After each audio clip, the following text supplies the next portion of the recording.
औज़ुबिल्लाहिमिनश्शैतानिर्रजीम। बिस्मिल्लाहिर्रहमानिर्रहीम।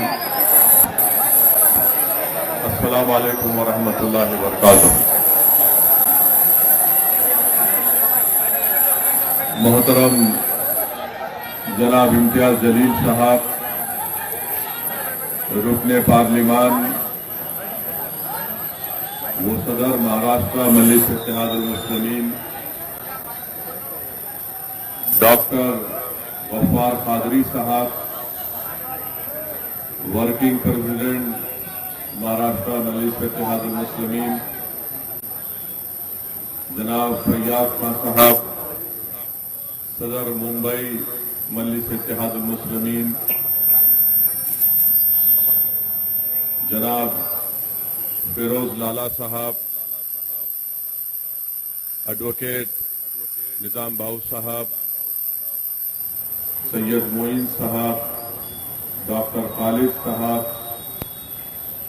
मुंबई के मजलिस इत्तेहादुल मुस्लिमीन के साबिका रुकन असम्बली मोहतरम जनाब वारिस पठान साहब, मुंबई के हमारे मजलिस के दोनों अराकीन बल्दिया, मुंबई के मजलिस इत्तेहादुल मुस्लिमीन के महिलाओं की सदर, तमाम महाराष्ट्र से तशरीफ लाए मजलिस इत्तेहादुल मुस्लिमीन के जिम्मेदारान, सुदूर मोतमदीन अराकीन, मुहिबान मजलिस, बुजुर्गान मिल्लत, मेरी इज्जतदार माँ और बहनों, मेरे गयूर नौजवान साथियों, मैं आप तमाम का बेहद शुक्रिया अदा करता हूं कि आपने आज के इस मुस्लिम रिजर्वेशन के सिलसिले में मुनक़्क़द इस जलसे में शिरकत की। मैं शुक्रगुजार हूं मेरे तमाम मंजलिस के रुफ़क़ाओं का, साथियों का, जिन्होंने महाराष्ट्र के कोने कोने से आज सुबह बाद नमाज फजर के बाद अपने इस सफर का आगाज किया और बड़ी मुश्किलात का सामना किया, मगर अल्हम्दुलिल्लाह कामयाबी के साथ वो आज यहां मुंबई को पहुंचे। मैं शुक्रगुजार हूं डॉक्टर गफ्फार कादरी साहब का कि पिछले 4 दिन से वो मुंबई में क़याम करके इस जलसे की तैयारी के सिलसिले में बड़ी मेहनत की। मैं मुबारकबाद देता हूं मोहतरम जनाब इम्तियाज जलील साहब को और हमारे धुलिया के मजलिस के रुकन असम्बली जनाब फारूक शाह साहब को कि इन सब ने मेहनत की आज के जलसे को कामयाब करने के लिए। और मैं अपने तमाम मजलिस के रुफ़क़ाओं से ये बात बताना शुरुआत में जरूरी समझता हूं कि अगर हम मिलकर काम करेंगे तो ऐसा कोई काम नहीं है, ऐसी कोई मंजिल नहीं है जो हम उसको हासिल नहीं कर सकेंगे। अगर हमारा टीम वर्क जारी रहेगा तो इंशाअल्लाह ताला हम महाराष्ट्र के कोने कोने तक मजलिस इत्तेहादुल मुस्लिमीन के कामयाबी के परचम लहराएंगे। अगर हम मिलकर काम करेंगे, टीम वर्क के साथ काम करेंगे तो कामयाबियां हमारे कदम को चूमेगी। अगर हम अपनी इनफरादियत को फरोग देंगे, अगर हम अपनी इनफरादी मकबूलियत को जमात की मजबूती पर तरजीह देंगे तो फिर हो सकता है कि इनफरादी तौर पर मकबूलियत मिल जाए मगर जमात को कामयाबी हासिल नहीं होगी। जमात को कामयाबी इज्तिमाइयत से हासिल होती है। जो लोग इनफरादियत पर कामयाबियां हासिल करते हैं वो कामयाबी ज्यादा दिन तक नहीं चलती, वो कामयाबी जल्द से जल्द खत्म हो जाती है। मगर जिस काम और जिस तंजीम में इज्तिमाइयत से काम होता है वो सुबह क़यामत तक कायम रहेगी, उसमें लोग जुड़ते रहेंगे। तो अल्हम्दुलिल्लाह आज मजलिस इत्तेहादुल मुस्लिमीन ने जो टीम वर्क और जो इज्तिमाइयत का सबूत दिया, इंशाअल्लाह ताला मुझे यकीन है कि इसी तरीके से हम लोग आगे बढ़ते रहेंगे। मैं हमारे शोलापुर के हमारे नौजवान भाई फारूक का भी जिक्र, फारूक शाब्दी का भी जिक्र करना जरूरी समझता हूं। और जिन जिम्मेदारों का मैंने जिक्र नहीं किया, इसका यह हरगिज मतलब नहीं है कि मेरे दिल में उनके लिए मोहब्बत नहीं है, बल्कि जिनका नाम नहीं लिया गया है मैं उनको अपनी आंखों पर रखता हूं, और जिनका नाम लिया गया है उनका इम्तिहान अब शुरू होगा। तो जिन का नाम लिया गया है उन सब का इम्तिहान अब शुरू होगा, और अगर वो इज्तिमाइयत और टीम वर्क के साथ करेंगे तो यकीनन इम्तिहान में कामयाबी मिलेगी। मेरे अजीज दोस्तों और बुजुर्गों, मैं यहां पर हमारे साबिर आलम साहब, नदीम शेख और नसरुल्लाह गाजी का भी, जो मुंबई के जमात के स्पोक्स पर्सन हैं, इन तमाम का भी शुक्रिया अदा करता हूं। अल्हम्दुलिल्लाह आप तमाम ने मिलकर मेहनत की। मेरे अजीज दोस्तों और बुजुर्गों, मुस्लिम रिजर्वेशन के उन्वान से आज का इस जलसा मुनक्कद किया गया है। मुझे अफसोस है इस बात का, जिसका जिक्र अभी हमारे साथी रुकने पार्लियामान ने किया, कि तिरंगा रैली निकाली गई तो आखिर ये क्या तकलीफ हो गई शिवसेना, राष्ट्रवादी और कांग्रेस की सरकार को कि जगह जगह पर मजलिस के काफिले को रोकने की कोशिश की गई। अफसोस तो इस बात का है कि शिवसेना जो राष्ट्रवाद दिन में 24 घंटे में 2000 बार उनके लोग पुकारते हैं, कभी ये क्यों भूल गए कि तिरंगा ही तो हमारा राष्ट्रवाद की निशानी है, तिरंगा ही तो हमारी नेशनलिज्म की पहचान है। क्यों तिरंगे से इतनी नफरत है आपको?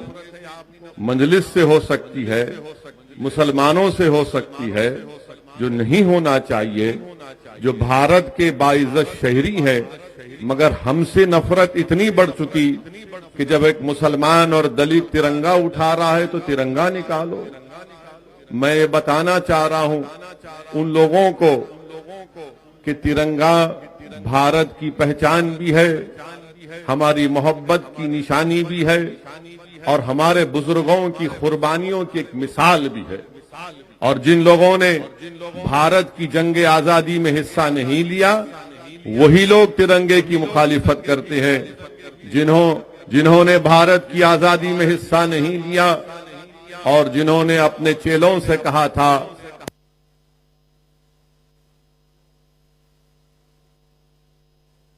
मगर मुल्क की तारीख गवाह है कि क्विट इंडिया मूवमेंट का अगर नारा किसी ने मुंबई में दिया तो मुसलमान था। तिरंगा बनाने वाले में भी कौन कौन थे, बड़ी लंबी तफसील है, मगर अफसोस है कि ये सरकार तिरंगे के भी खिलाफ हो चुकी है। मेरे अजीज दोस्तों और बुजुर्गों, ये कहा गया कि मजलिस का जलसा जब होगा तो 144 लगा दिए। मैं हमारे उद्धव ठाकरे से ये पूछना चाहता हूं, जो अभी उनका ऑपरेशन हुआ है, मेरी नेक तमन्नाएं उनके साथ हैं। मैं उम्मीद करता हूं कि जल्द से जल्द वो सेहतयाब हो जाएंगे, और उनका ऑपरेशन जो हुआ है हम उम्मीद करते हैं कि उनको सेहत हो जाएगी। मगर हम उनसे ये पूछना चाहते हैं, उनकी सरकार से पूछना चाहते हैं कि दिसंबर के इस महीने में कांग्रेस के साबिका प्रेसिडेंट जो अमेठी से हार गए और केरल से जाकर कामयाब हुए, वो मुंबई को आ रहे हैं, तो क्या जब भी 144 लगेगा या फिर उनका इस्तकबाल फूलों से किया जाएगा?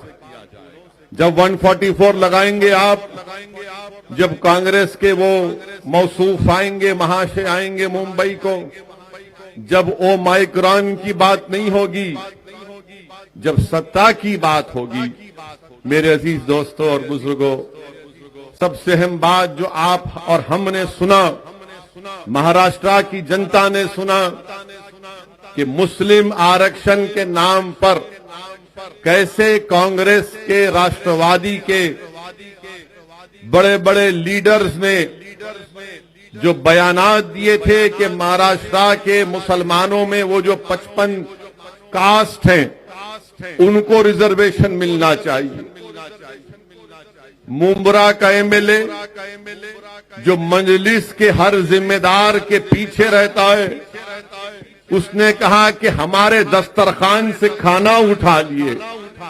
तो ये महाराष्ट्र का मासूम मुसलमान इतना खुश हो गया कि इसने कहा कि हमारे दस्तरखान का खाना उठा लिए, ये हमको खाना लौटाने की बात कर रहा है। तो हमने खाने को भूल गए, भूखा रहकर उसको वोट डाला। हमने भूखा रहकर उसको वोट डाला, मगर जब इख्तिदार मिल गया तो दस्तरखान पर आप नजर नहीं आते दूर दूर तक। मुसलमान उस दस्तरखान पर नजर नहीं आता जिस पर बोटियां हैं, बड़े बड़े खाने हैं, और उस टेबल पर तीन ही लोग बैठकर दबा दबा कर खा रहे हैं, जिसका नाम उद्धव ठाकरे भी है, जिसका नाम शरद पवार साहिब भी है, और कांग्रेस के कौन है कौन कहने नहीं मालूम। जो भी है, आप कहां हैं बताइए? आप तो बावर्ची खाने के पास भी नहीं है, आप तो बटलर भी नहीं है। आपका काम यह है कि इनको खाना पकाने के लिए हर चीज मुहैया करो, और जब खाना पक जाएगा तो ये तीनों बैठकर खा लेंगे, और हम ललचाई नजरों के साथ अपने बच्चों को भूखा रखकर अपने घर में चिराग नहीं जलाकर इन जालिमों को हमने इख्तिदार दिया। क्यों दिया? कि इन्होंने कहा था कि मजलिस को वोट मत दो, मजलिस वोट काटेगी। आपने उन पर भरोसा किया।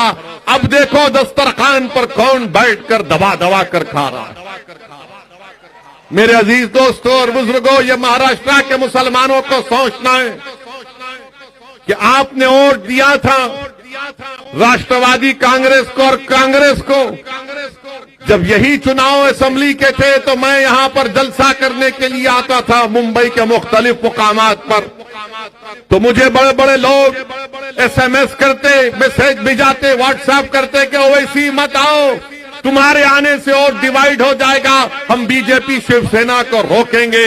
मैं पुकारता रहा और कहता रहा कि देखो, बीजेपी शिवसेना को तुम नहीं रोकोगे, ये इख्तिदार में आएंगे, यही कांग्रेस और राष्ट्रवादी आपको धोखा देंगे। मगर मुसलमान मासूम है, दस्तरखान पर बैठने के लिए तड़प रहा था, मगर मालूम क्या हुआ, और तो मिल गया, मगर कांग्रेस और राष्ट्रवादी जाकर शिवसेना से हाथ मिला लिए। रिजर्वेशन कहां गया बताइए आप? मजलिस को वोट नहीं दिया गया। मैं इकरार करता हूं आपके फैसले का, उसकी इज्जत भी करता हूं। जमहूरियत में आपको इख्तियार है कि आप किसी को भी वोट दें, मगर सवाल ये पैदा होता है कि कब तक आप धोखा खाएंगे, कब तक मुसलमान धोखा खाएगा इन हमदर्दी की बातों को सुन सुनकर। मैं तो ये समझ रहा था कि मुंबई की सड़कों पर शहादत बाबरी मस्जिद के बाद जो खून की होली खेली गई तो आपकी आंख खोल देंगे। मैं तो ये समझ रहा था कि एक सियासी शऊर बेदार हो जाएगा और उन लोगों पर भरोसा नहीं किया जाएगा जिन्होंने हमारे नौजवानों के मुस्तकबिल को टाडा लगाकर जेलों में सड़ा सड़ा कर उनकी नौजवानी को बर्बाद कर दिया। मगर आप भूल गए। फिर चुनाव पे चुनाव आया, सेकुलरिज्म सेकुलरिज्म सेकुलरिज्म। अरे बताओ भारत के मुसलमानों, मैं सिर्फ महाराष्ट्र के मुसलमानों से नहीं, मैं भारत के मुसलमानों से पूछ रहा हूं, सेकुलरिज्म से हमको क्या मिला? सेकुलरिज्म से सिर्फ मुशायरा मिला? सेकुलरिज्म से सिर्फ नारे मिले? सेकुलरिज्म से सिर्फ मीठी मीठी बातें मिली? क्या सेकुलरिज्म की वजह से आरक्षण मिला? नहीं मिला। क्या सेकुलरिज्म की वजह से मेरी मस्जिद का तहफ्फुज हुआ? नहीं मिला।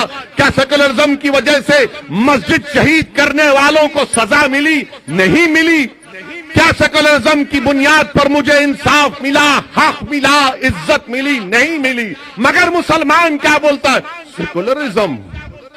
कौन सा सेकुलरिज्म? मैं उस सेकुलरिज्म को मानता हूं जो भारत के संविधान में है। मैं इस पॉलिटिकल सेकुलरिज्म को कभी मानता नहीं था, ना हूं, ना कभी रहूंगा।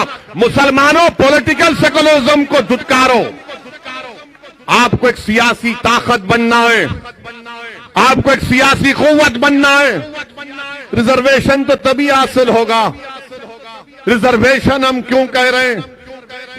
रिजर्वेशन इसलिए कह रहे हैं क्योंकि भारत के संविधान में आर्टिकल 15 और 16 के तहत जो फंडामेंटल राइट में आता है, जो फंडामेंटल राइट के चैप्टर में आता है, उसमें ये गुंजाइश है कि वो कौम, वो कास्ट जो सोशली, समाजी और एजुकेशनली, तालीमी तौर पर, समाजी, इक्तिसादी और तालीमी तौर पर पीछे, उसको रिजर्वेशन मिलना चाहिए।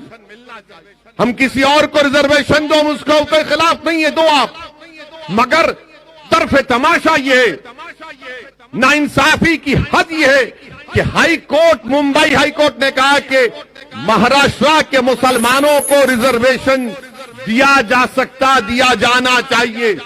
वो बैकवर्ड है सोशली, एजुकेशनली। उसके बावजूद भी ये 3-in-1 की सरकार, शिवसेना, राष्ट्रवादी और कांग्रेस भूल गए और मराठा रिजर्वेशन की बात करते हैं। अब आपके सामने ये बताना जरूरी समझता हूं कि आप यहां से एक पैगाम लेकर जाएं।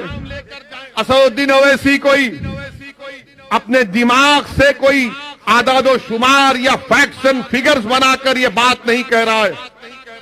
क्या आपको मालूम, महाराष्ट्र के मुसलमानों जिन्होंने सेकुलरिज्म के बात पर राष्ट्रवादी और कांग्रेस को वोट दिया, कितने महाराष्ट्र में मुसलमानों के ग्रेजुएट होते हैं? आज के इस जलसे में कितने मुस्लिम ग्रेजुएट हैं? हाथ उठाओ।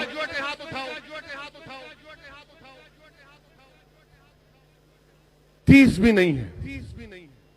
इतना बड़ा जलसा और 30 ग्रेजुएट नहीं है। आप सोचो फिर। गवर्नमेंट का डेटा कहता है कि महाराष्ट्र में ग्रेजुएट मुसलमान खाली 4.9, खाली 4.9 है। हिंदू भाई कितने? 8.9, क्रिश्चियन 22%, ओवरऑल पूरे महाराष्ट्र में 8.7 है, जिसमें आप खाली 4.9 है।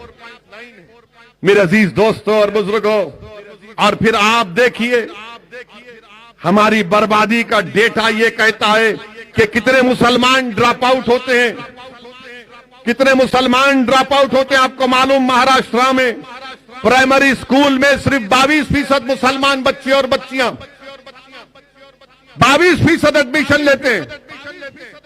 यहां पर हमारी मां और बहनें बैठे हैं, यहां पर साहब औलाद लोग बैठे हैं। क्या आपकी ख्वाहिश नहीं है कि आपका बच्चा स्कूल में पढ़े? क्या आपकी ख्वाहिश नहीं है कि मुसलमान बच्चियां स्कूल में पढ़े? सिर्फ 22% पढ़ते हैं। और जब मिडिल स्कूल को आते हैं तो गिरकर वो 13% हो जाता है।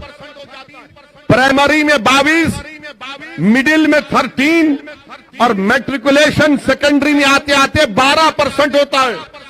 हायर सेकेंडरी इंटरमीडिएट में 7.1% और ग्रेजुएट 4.9, यानी 22 से शुरू होकर ग्रेजुएट होने तक खाली 4% पे आ जाते मुसलमान। आप रिजर्वेशन नहीं देंगे? क्यों नहीं पढ़ रहे? मुसलमान पढ़ना चाहता है। ये संघ परिवार के जालिम लोग झूठे जो कहते हैं कि मुसलमान पढ़ना नहीं चाहता। मुसलमान पढ़ना चाहता है। क्यों नहीं पढ़ पाता? क्योंकि उसके पास पैसे नहीं है अपने बच्चों का पढ़ाने के लिए। तुम रिजर्वेशन दो उसको, देखो हमारे बच्चे और बच्चियां आसमानों तक, ऊंचाई तक जाएंगे। मगर आप नहीं करना चाहते। ये तमाम के तमाम लोग, ये तमाम सियासी पार्टियां जिनको तुम आज भी अपने दिल में सोचते हो कि मंजलिस है, मगर ये कैसा करेंगे? अरे अब तो खोलो अपने दिमागों को, सुनो मेरी बात को, निकालो अपने दिमाग से इन जालों को। क्या तुम नहीं चाहते कि तुम्हारे बच्चियां, तुम्हारी औलाद पढ़े? 22% प्राइमरी में एडमिशन और ग्रेजुएट से 4.9। कब तक सेकुलरिज्म की बात कर रहे हो? एजुकेशन की बात करो, इंसाफ की बात करो, राइट की बात करो, हिस्सेदारी की बात करो, तब ये लड़ाई कामयाब होगी। नौजवानों, मैं तुमसे मुखातिब हूं। नौजवानों, तुम्हारा मुस्तकबिल है कल। आज जो 30, 20, 19, 20 साल के बच्चे हैं, कल तुम्हारी शादी होगी इंशाअल्लाह। करेंगे ना? बैचलर नहीं रहना। जितने हैं सब परेशान कर रहे पूरे मुल्क को, समझे ना? घर में जरूरी है, घर में रहे तो मर्द का दिमाग भी हल्का रहता। यहाँ पूरे बैचलर खुश नहीं,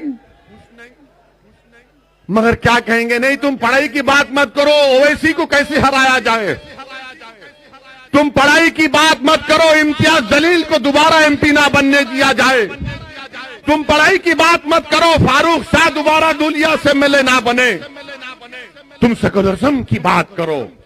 और सेकुलरिज्म एक ऐसा लफ्ज है जो मुसलमानों को जितना धोखा इस लफ्ज ने दिया किसी ने नहीं दिया।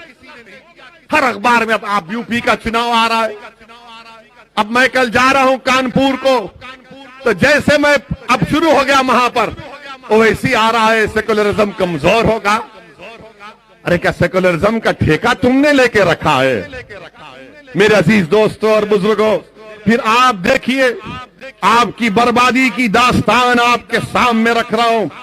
यहां पर हमारी बहनें प्राइमरी स्कूल में 23% मुस्लिम बच्चियां प्राइमरी में, मिडिल स्कूल में आने तक 12%, मैट्रिकुलेशन 11%, हायर सेकेंडरी इंटरमीडिएट 6%, गिरते जा रहा है, मगर कोई रिजर्वेशन की बात नहीं करेगा।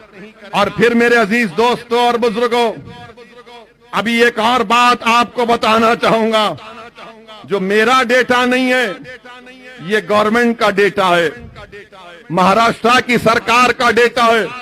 आपको मालूम महाराष्ट्र में कितने मुसलमानों के पास जमीन नहीं है, जो लैंडलेस अंग्रेजी में कहते हैं। 83% मुस्लिम्स के पास जमीन नहीं है, लैंडलेस है। कितने मराठाओं के पास जमीन नहीं है? 8% और 83%। बताओ आप, ये कौन सा इंसाफ है? क्या शरद पवार का दिल सिर्फ मराठाओं के लिए धड़केगा? क्या उद्धव ठाकरे का दिल सिर्फ मराठाओं के लिए धड़केगा? क्या कांग्रेस का दिल सिर्फ मराठाओं के लिए धड़केगा?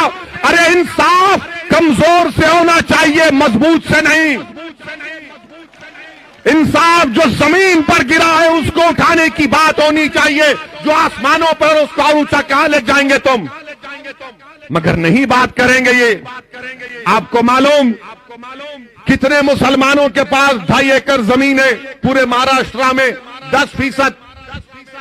कितने मराठाओं के पास 10% जमीन है? 62.74%।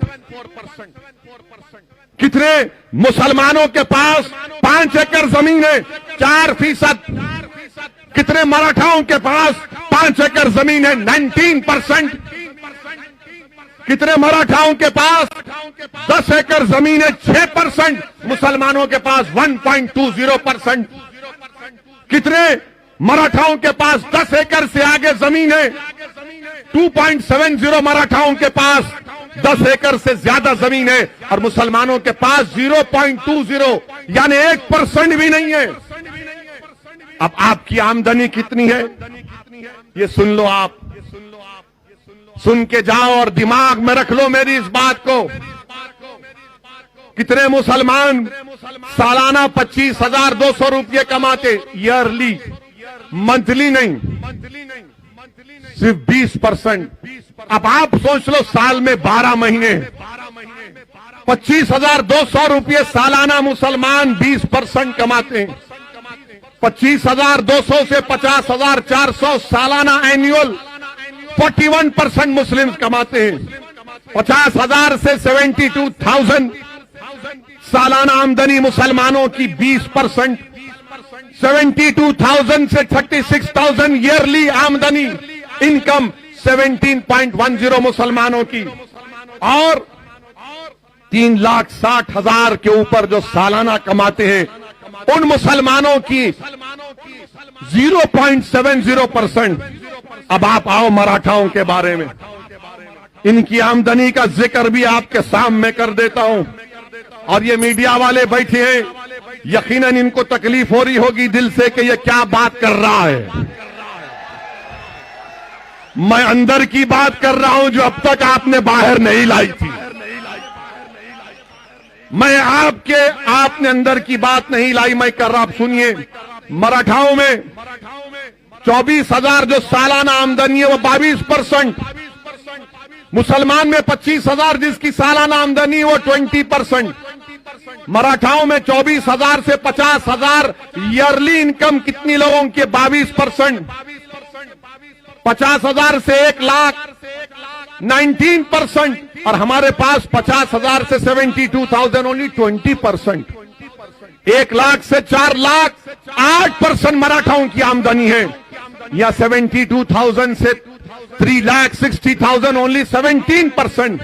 मेरे भाई अब आप बताइए, अच्छा फिर अब आप आ जाइए, अब आप आ जाइए कि जो सोर्स ऑफ बोरोइंग है, मराठाओं को बैंक से 40% लोन मिलता है, मुसलमानों को बैंक और कोऑपरेटिव मिलाकर 5.8, कोऑपरेटिव सोसाइटी से मराठाओं को 39% मिलता है, मुसलमानों को क्रेडिट सोसाइटी से 2.6, ये प्राइवेट मनी लेंडर से मराठाओं को 14%, मुसलमानों को 4%, रिश्तेदारों से सबसे ज्यादा मुसलमानों को लोन मिलता है 17%, प्राइवेट बैंक से मराठाओं को 2.14% मिलता है, और मुसलमानों को प्राइवेट बैंक से कुछ नहीं मिलता, डेटा ही नहीं है।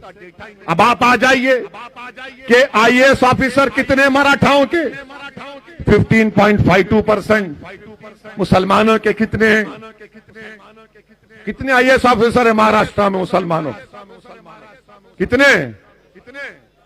कितने? एक भी नहीं है, एक भी नहीं है। आईपीएस ऑफिसर 28% मराठा है, कितने मुसलमान है? 1.97%, और वो जो 1.97% है वही मंजलिस को बोलते हैं बी टीम है, इन्हें ऐसा करता, इन्हें वोट काटता। अरे तुम किसको खुश कर रहे? तुम किसको खुश कर रहे? जिन्होंने बर्बाद कर दिया हमको, तुम उनकी तारीफ में लगे हो। और आईएफएस ऑफिसर 18% मराठा है।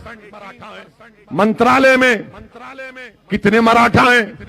16.17%। मुसलमान कितने हैं? 0। मेरे अजीज दोस्तों और बुजुर्गों, ये मुसलमानों की बर्बादी की दास्तान आपके सामने रख रहा हूं। अब कोई कहेगा तुम घर की बात नहीं किए, तो कच्चे घरों में सबसे ज्यादा रहने वाले मुसलमान 67%, सेमी पक्का घरों में रहने वाले मुसलमान, और रेंटेड घरों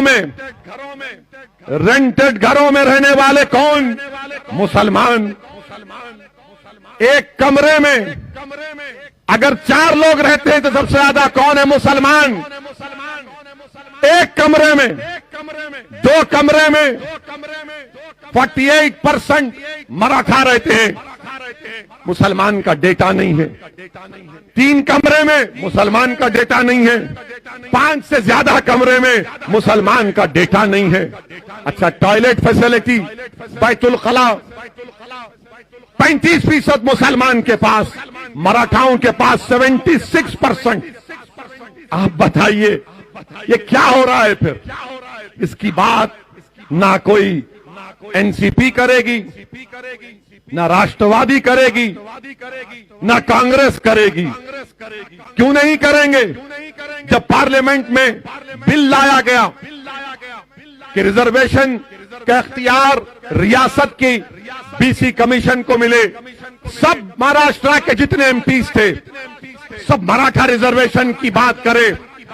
अगर किसी ने उठकर मुस्लिम आरक्षण की बात की तो उस जमात का नाम मजलिस इत्तेहादुल मुस्लिमीन था।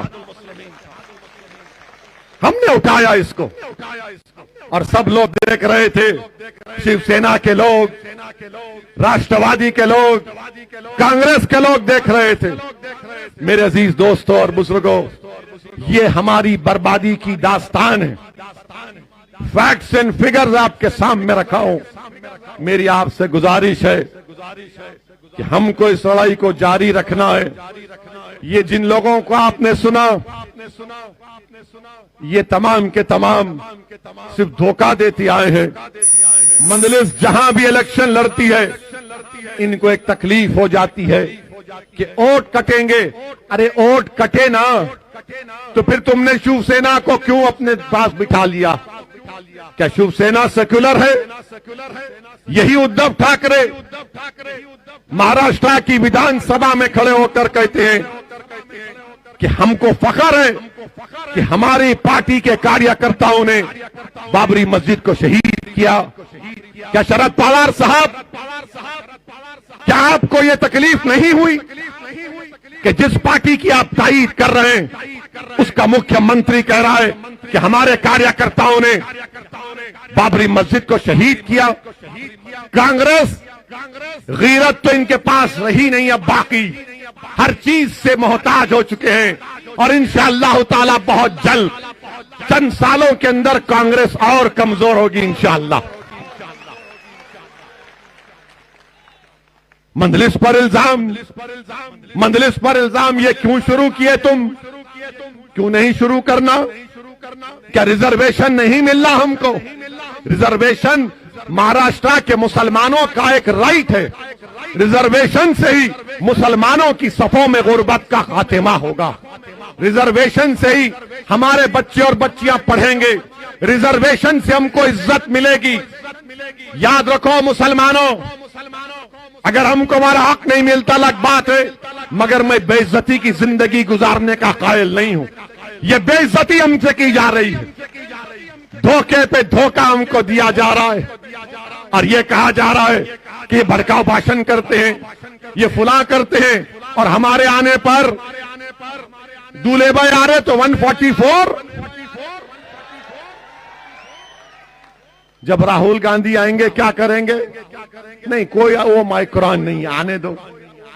हमारे तो 144, कितना 144 लगाओगे? क्या बीएमसी का चुनाव भी रोक दोगे? क्या महाराष्ट्र के चुनाव को रोक दोगे? अरे ओ माइक्रोन आ रहा है तो आप बताओ मुंबई में कितना जीनोम सीक्वेंसिंग हुआ है? कितना जीनोम सीक्वेंसिंग किया उद्धव ठाकरे की सरकार ने महाराष्ट्र में? बताओ। पूरे भारत में 1% भी जीनोम सीक्वेंसिंग नहीं हुआ। कितने मुंबई में 45 साल से ज्यादा कितने लोगों को 2 वैक्सीन लगे? बताओ। अच्छा, जो हमारे डॉक्टर हैं, नर्सेज हैं, 7 महीने हो चुके उनको 2 वैक्सीनेशन होकर, उनको लगना चाहिए बूस्टर शॉट, मगर मोदी जी को फिक्र नहीं है, उद्धव ठाकरे को फिक्र नहीं है। और बूस्टर शॉट माहिरीन कह रहे हैं कि कोवैक्सीन और कोविशील्ड नहीं हो सकता। बूस्टर शॉट खाली mRNA का फाइजर या मॉडर्ना होगा। मगर मोदी जी देश में मुल्क को चला रहे हैं, मगर फाइजर और मॉडर्ना से इंडेमनिटी क्लास पर झगड़ा चल रहा है। थर्ड वेव आएगी नहीं आएगी अल्लाह जानता है, हम भी नहीं चाहते कि थर्ड वेव आए, मगर बूस्टर शॉट लगाएंगे नहीं लगाएंगे ये आपका काम है। मैं मुसलमानों में तो बूस्टर शॉट लगा के रहूंगा इंशाअल्लाह ताला। हम बूस्टअप करेंगे। अपने हौसलों को बुलंद रखिए, कभी नाउम्मीदी को अपने करीब आने मत दीजिए और डरने और घबराने की जरूरत नहीं है। मैं सरकार से कहना चाहूंगा कि नागपुर में असेंबली का सेशन होने जा रहा है। अगर इम्तियाज जलील और डॉक्टर गफ्फार कादरी ये प्रोग्राम बनाएंगे कि जब असेंबली का सेशन चलेगा तो मंदलिस को भी नागपुर में एक एजिटेशन करना पड़ेगा, तो मैं आने को तैयार हूं इंशाअल्लाह ताला। अभी मुंबई में हो रहा है, सुना चेंज कर दिए, ठीक है, फिर आएंगे। जब असेंबली में बैठकर पूरे एमएलए बैठ सकते हैं, जब 144 या वो माइक्रोन नजर नहीं आएगा, बड़े बड़ी सभाएं सब करेंगे। ये सबक नहीं हासिल करना चाहते राष्ट्रवादी और कांग्रेस के लोग। हर वक्त रोकते थे मंदलिस को, जो कई बरस पहले जब हम और मोइन सैयद मोइन मंदलिस का पैगाम लेकर महाराष्ट्र में जाते थे तो हर जगह पर पुलिस वाले आकर हमको लव लेटर दे देते थे। मगर आज माशाअल्लाह आपकी दुआओं का असर है, आपकी मोहब्बत है कि जब प्लेन से निकलते हैं तो हजरत पुलिस सामने ठहर कर बोलती है कि आपको रिसीव करने आए हैं, आप रिसीव कर लीजिए हमको। मैं तो सिक्योरिटी लेता नहीं हूं, अल्हम्दुलिल्लाह, अल्लाह हमारे लिए काफी है, मगर फिर भी आते हैं, फिर भी आते हैं। और जो लोग हाँ जिंदाबाद, तुम भी जिंदाबाद, आप जिंदाबाद। याद रखो मेरी एक बात को, महाराष्ट्र के मुसलमानों, मौत तो एक मर्तबा आएगी, आएगी ना एक मर्तबा, मगर तुमको लाखों मर्तबा जिंदा रहना है, लाखों मर्तबा तुमको जिंदा रहना का, एक बार नहीं लाखों मर्तबा। और जिंदगी का सबूत हरकत करने से है, जिंदगी का सबूत लड़ने से है, जिंदगी का सबूत अल्लाह के सामने गर्दन झुकाने से है, जिंदगी का सबूत अल्लाह के सामने अपनी बेबसी का इजहार करने से है, जिंदगी का सबूत जालिमों के सामने बेबसी नहीं, हक को हासिल करने का मुतालबा करने में। ये काम हमको करना है और आप और हम मिलकर करेंगे। जब महाराष्ट्र के मुसलमानों को इंसाफ मिलेगा तभी तो सही इंसाफ होगा। भारत से, भारत की जमहूरियत से भारत की जमहूरियत मजबूत होगी। सुनो, मुंबई के और महाराष्ट्र के मुसलमानों, अंग्रेजी में इंटरजेनरेशनल मोबिलिटी एक लफ्ज है, इंटरजेनरेशनल मोबिलिटी एक लफ्ज है। और वो क्या लफ्ज है कि क्या बेटा अपने बाप से आगे गया तालीम में, दौलत में, तो जो मुसलमान 1950 और 1960 में पैदा हुआ उन्होंने अपने बाप, अपने वालिदैन से ज्यादा तरक्की की। जो मुसलमान 1970 और 80 में पैदा हुआ वो अपने बाप से पीछे हो गया। और जो मुसलमान 1990 में और सन 2000 में 2000 में पैदा हुआ वो तो अपने बाप से, अपने दादा से बहुत दूर है। गरीबी में ज्यादा गरीबी बढ़ गई, तालीम में उससे ज्यादा हम दूर है। बताओ, दलितों में, आदिवासियों में, अपर कास्ट में, हिंदू भाइयों में, क्रिश्चियनों में, जैन में, इन सब में तरक्की हुई है क्या? उनका बेटा अपने बाप से आगे निकल गया और अगर कोई नहीं निकला तो मुसलमान है। आपको मालूम, महाराष्ट्र में हमारे दलित भाइयों से मुसलमान एजुकेशनल अटेनमेंट में, एजुकेशनल अटेनमेंट में कितना पीछे? 11%, 11% है। यही जब पढ़ता हूं तो जबान में कड़वाहट पैदा हो जाती है, तकलीफ होती है, गुस्सा आता है कि आखिर हमको क्यों पीछे छोड़ दिया जा रहा है। इसकी एक वजह है मेरे अजीज दोस्तों, जिस दिन भारत का मुसलमान अपनी एक सियासी ताकत को बना लेगा, अपनी एक पॉलिटिकल एम्पावरमेंट, अपनी एक पॉलिटिकल लीडरशिप को बना देगा, याद रखो उस दिन नाइंसाफी के दौर का खात्मा होगा। अगर आप अपनी सियासी ताकत को मजबूत बनाएंगे तभी तो होगा ना। और जो लोग तुम्हारे पास आकर कहेंगे नहीं नहीं नहीं जीत सकते, नहीं कामयाब हो सकते, तुमको सबको लेना पड़ेगा, मेरे भाई याद रखो, हाँ, रोटी डालते वक्त आटे में थोड़ा सा नमक की जरूरत पड़ती है, मगर मैं क्या अपने खुद का खाना नहीं पका सकता? क्या मैं अपना खुद का खाना नहीं पका सकता? क्या मैं अपने हाथों से अपने मुकद्दर के फैसले नहीं कर सकता? क्या मैं अपने हाथों से अपनी कौम को लेकर आगे नहीं बढ़ सकता? यही बात कई लोगों ने इम्तियाज जलील से कही थी और इम्तियाज जलील ने सारी दुनिया को बता दिया कि मुसलमानों में अगर हौसला और अज़म होगा तो तकदीर भी उसका साथ देती है। तुम अपने दिमागों से इस बात को निकालो मुसलमानों कि हम जीत नहीं सकते। अरे तुम जीतोगे इंशाअल्लाह ताला। जीत की पहली सीढ़ी है, जीत की पहली सीढ़ी है कि तुम इत्मीनान और एतमाद में रहो कि मैं कामयाब होऊंगा, मैं कामयाब होऊंगा। मैं तुमको बता रहा हूं मैं जाती तौर पर अपने बारे में बता रहा हूं। हैदराबाद जाकर मेरे दोस्तों से पूछ लो कि मैं अपने बचपने में बेहतरीन पढ़ने वाला नहीं था। मैं 90-80% लाने वाला नहीं था। वो अकबरुद्दीन अवैसी थे जो उस वक्त भी 90, आज भी 99 पर है। मैं उस वक्त भी 50 पर था और आज भी 50 पर हूं, मगर मुझ में एक जिद थी। जब मुझसे कोई कहता कि नहीं हो सकता, मैं कहता था कि नहीं, करके दिखाऊंगा। और वो काम आपको करना है। अल्लाह ने हम सबको काबिलियत दी है। मुसलमानों, सिर्फ आपको एतमाद को पैदा करना है। ये लड़ाई रिजर्वेशन की लड़ाई आपके आने वाली नस्लों के लिए है। नौजवानों, कल जब तुम बाप बनोगे, इंशाअल्लाह तुम्हारी औलाद होगी।